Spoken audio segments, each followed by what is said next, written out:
Good morning students. Till now we have seen basic properties of mixture, okay, and the what are the classification of matter. Classification of matter, under the classification of matter we have seen the elements, compounds and mixture. Now we will proceed in part 3 of this chapter. So today we will learn how the mixtures are classified. So the mixtures are classified as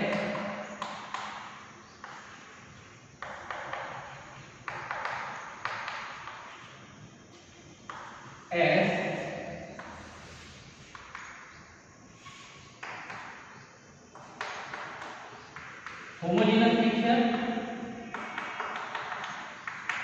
and heterogeneous mixture.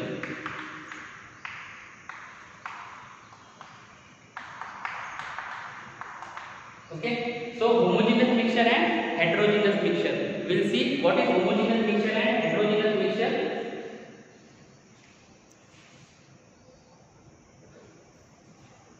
Now in homogeneous mixture, we can say the homogeneous mixture is a true solution. And heterogeneous mixture, we can say heterogeneous mixture is classified as colloidal solution and suspension. Okay, colloidal solution and suspension. Now what is homogeneous mixture and what is heterogeneous mixture? Homogeneous mixtures are those mixtures in which the constituent particles are totally diffused with each other. The constituent particles are totally mixed with each other, is known as homogeneous mixture. Example of homogeneous mixture we can say, in homogeneous mixture, example of homogeneous mixture is salt water.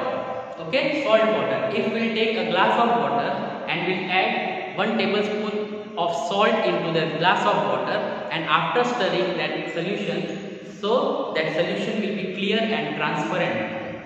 So that solution is known as homogeneous mixture. In homogeneous mixture, the particle size are very fine. So the solution is transparent. Heterogeneous mixtures are those mixtures in which the particle size are higher as compared to the true solution. Heterogeneous mixtures are those mixtures in which the particle size are higher as compared to the true solutions. Okay, then heterogeneous mixture is again classified as colloidal solution and suspension. Heterogeneous mixtures are not transparent mixtures. Okay, we can see heterogeneous mixtures are not transparent mixtures. So colloidal solution and suspension. Colloidal solution example we can take the example of colloidal solution. If we add some amount of soil or mud in a glass of water, and after stirring, we'll see the transparency of water will get disturbed and transparency on that water will get muddy. Okay, we cannot see the glass of water in which the mud is dissolved. Okay, so that transparent water is get muddy in nature. That is known as colloidal solution. The example of suspension, if we'll add some amount of sand in a glass of water, some sand is added in a glass of water, then after some time the sand is settled at the bottom. That is known as the suspension. Okay, so one by one we'll see what is true solution, what is colloidal solution and what is suspension.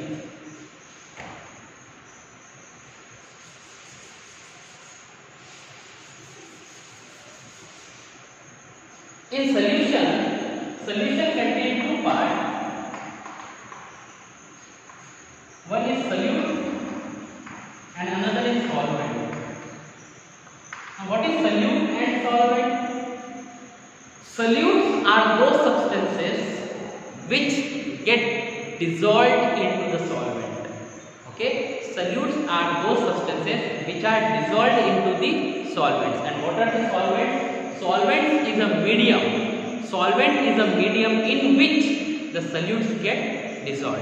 Solutes are those substances which get dissolved in the solvent. And what are the solvents? Solvents are the medium in which solute get dissolved. For example, salt water. salt water. Salt water, in salt water there are two components, that is salt and water. Now salt is dissolved in water, so salt is known as solute.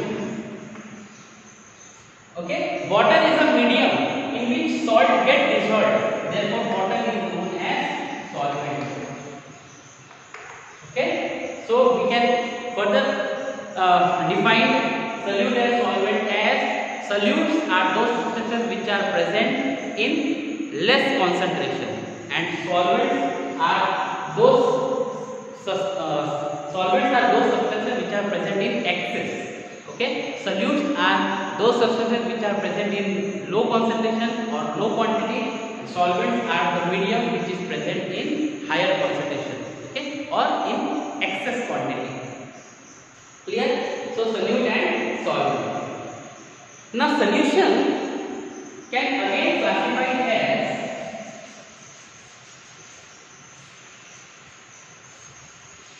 solution can be again classified as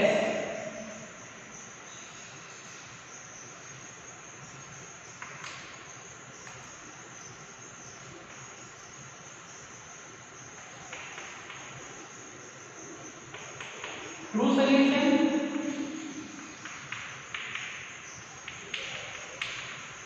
colloidal solution, and suspension. Okay, true solution, colloidal solution, and suspension. Okay, the solution is classified as true solution, colloidal solution, and suspension. Now how we can differ among true solution, colloidal solution, and suspension? We'll see point wise, okay, and tabular format.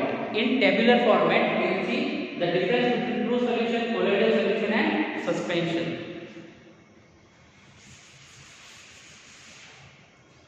Okay, so first is true solution,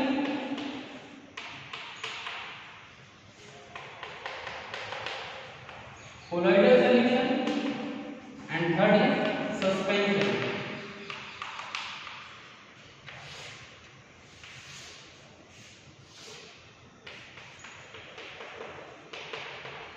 Okay, so first property is particle size. On the basis of particle size,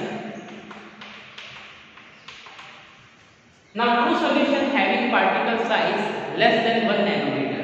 Okay, true solution having particle size less than 1 nanometer. Now 1 nanometer can be written as 10 raised to minus 9 meter. 10 raised to minus 9 meter.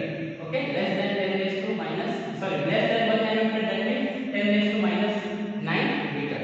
Now the particle size of colloidal solution, are between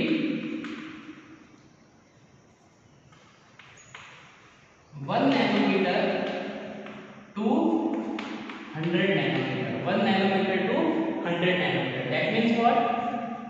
10 raised to minus 9 meter to 10 raised to minus 7 meter. And the particle size of suspension is greater than 100 nanometer. Greater than 100 nanometer. Greater than 100 nanometer. That means what? 10 raised to minus 7 meter. Greater than 10 raised to minus 7 meter. Then second is visibility.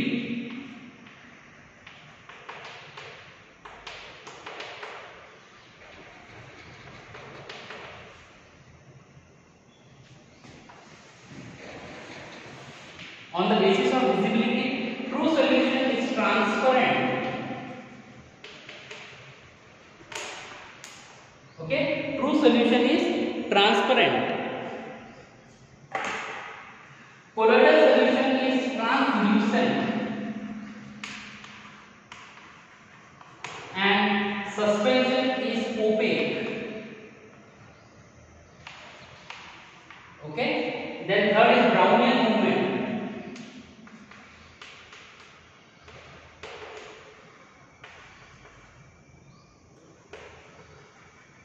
Now what is Brownian movement?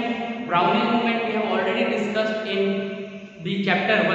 Okay, again I am repeating, the Brownian movement is a movement of particle in a zigzag manner. The movement of particle in a zigzag manner. So true solution does not show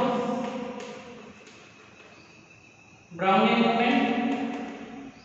Colloidal solution shows Brownian movement, and suspension may or may not shows Brownian movement. Colloidal solution may or may not show Brownian movement. Then fourth property, settling property. Settling property. Settling property means how the particles of the solutions get settled. Now see, in true solutions, particles do not settle at the bottom of the solution. Why? Because we have already taken an example of true solution. When salt is added into water and if it is stirred, then the solution of salt is very clear and transparent in nature. So the particles are not settled. Okay, so particles do not settle. Okay, colloidal solution also, particles do not settle by own,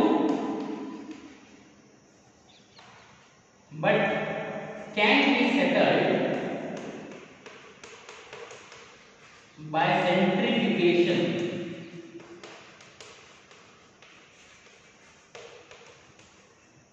By centrifugation.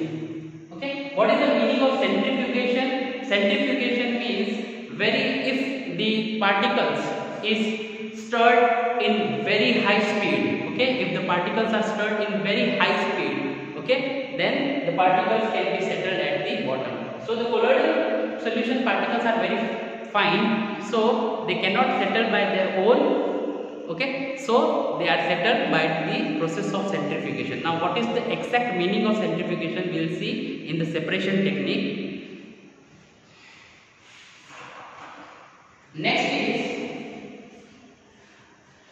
what about the suspension? Settling properties of suspension. Suspension particles are settled by gravity. Settled by gravity. Okay.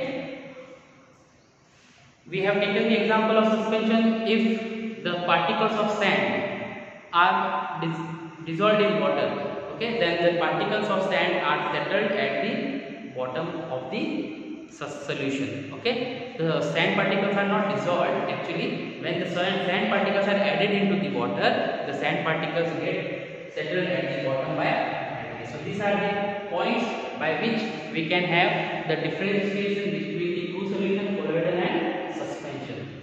Okay. One more concept is remaining, that is saturated solution and unsaturated solution.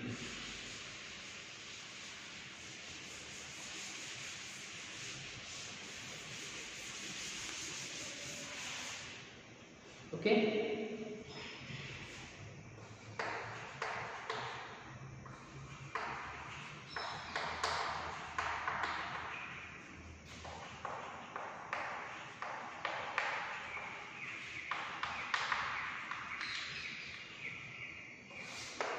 Now, saturated solutions are those solutions in which the solute concentrations are very high. Okay, in which the solute concentrations are very high. Okay, it is a chemical mixture, or we can say solution in which the solute concentration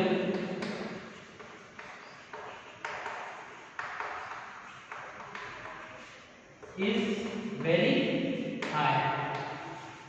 Okay, unsaturated solution, it is a solution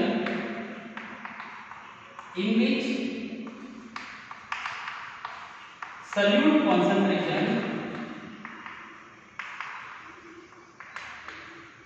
is very less, or we can say is very low. Okay, saturated solution are the solution in which solute concentration are very high. For For example, or we can say the saturated solution as the solution in which no more solute can be dissolved. No more solute can be dissolved. For example, a cup of water having capacity to dissolve 3 tablespoons of salt. So when I add the 4th tablespoon salt into the cup of water, then that salt will not get dissolved even on the stirring also. Then that solution is known as the saturated solution. The maximum concentration after which, the maximum concentration of solute after which no more solute can be dissolved, then that solution is known as saturated solution. Unsaturated solutions are those solutions in which solute concentrations are very low. Then that solution is known as unsaturated solution. Okay. Now we have remaining separation techniques. Okay. So that techniques will get continue in the part 4 of this chapter. Okay. That was all for today's lecture. Thank you.